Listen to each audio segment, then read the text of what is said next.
Scene 1. Enter Micah and Reuben, followed into the house of the high priest. Reuben, O Micah, I have so much to tell you concerning this man Jesus, this Nazarene, about whom you have often so spoken.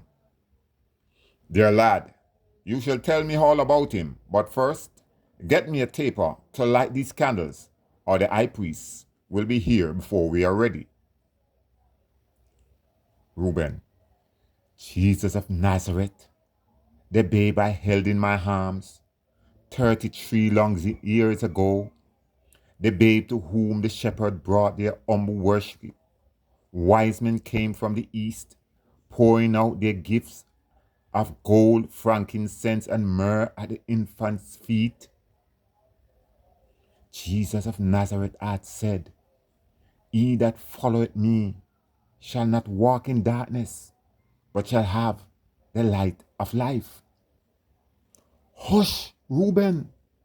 These are dangerous words. Be silent. The high priests are approaching. Enter Annas and Caiaphas, the high priest, gesticulating to his servants. Leave us! Caiaphas. Tell me, Annas, seest how this man Jesus making himself equal, wanting to be the Messiah?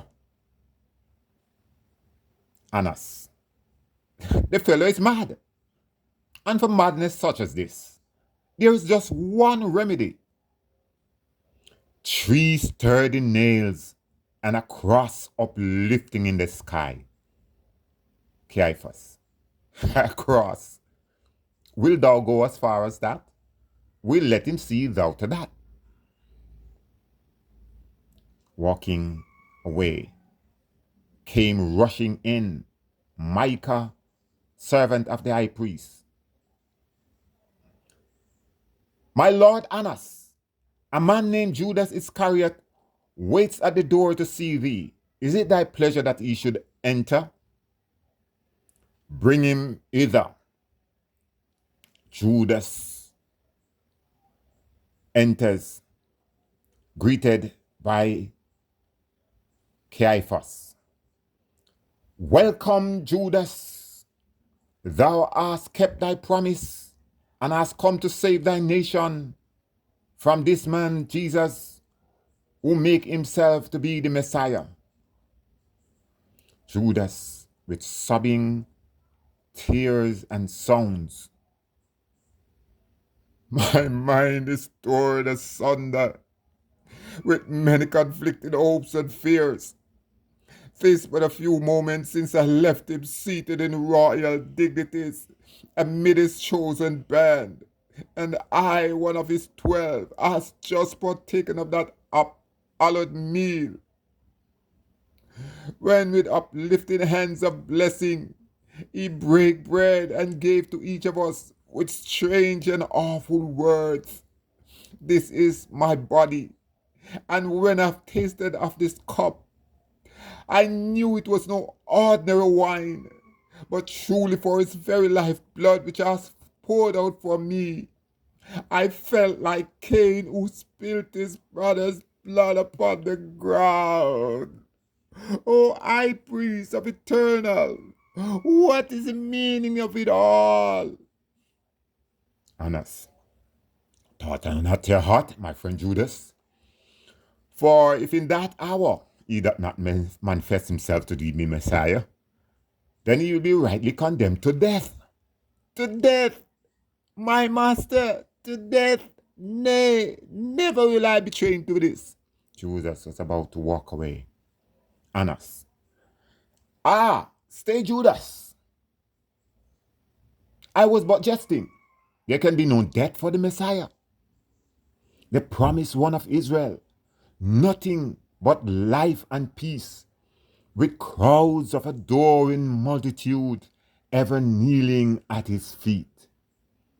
What wilt thou give me if I deliver him unto you? 30 pieces of silver, 30 pieces of silver. It is the price of a slave. And even though I'm tired of this wandering life, with oftentimes nowhere to lay my head, but the hard bosom of Mother Earth, and daily awakened to poverty, misery, and hunger, well, if by this act I hasten him to proclaim his kingdom, then will I throw myself at his mercy, that royal mercy that has taught us to forgive even after 70 times 7. What dost thou wish to know, my Lord? Where your master may be found.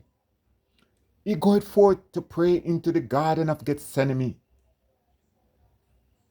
accompanied by his disciples, where he'll kneel in the shades of olive trees. Thither will I go with a band of thy servant and show them which is he. But if he is surrounded by his followers, how will they know which is he? I'll give them a sign. The same that I kiss, hold him fast. That is he. Betrayed with a kiss. He's a bigger scoundrel than I thought. See, Judas, wait here while I summon 50 of my servants to accompany thee. Rufus, summon 50 of my servants. Furnish them with lanterns, stout sticks, and stave, and bid them at my utmost urgency make no delay. The will of my Lord shall be obeyed. Scene 1. If you are so intrigued by scene 1 and you want to hear scene 2, click the like and share button, and the next scene will be scene 2.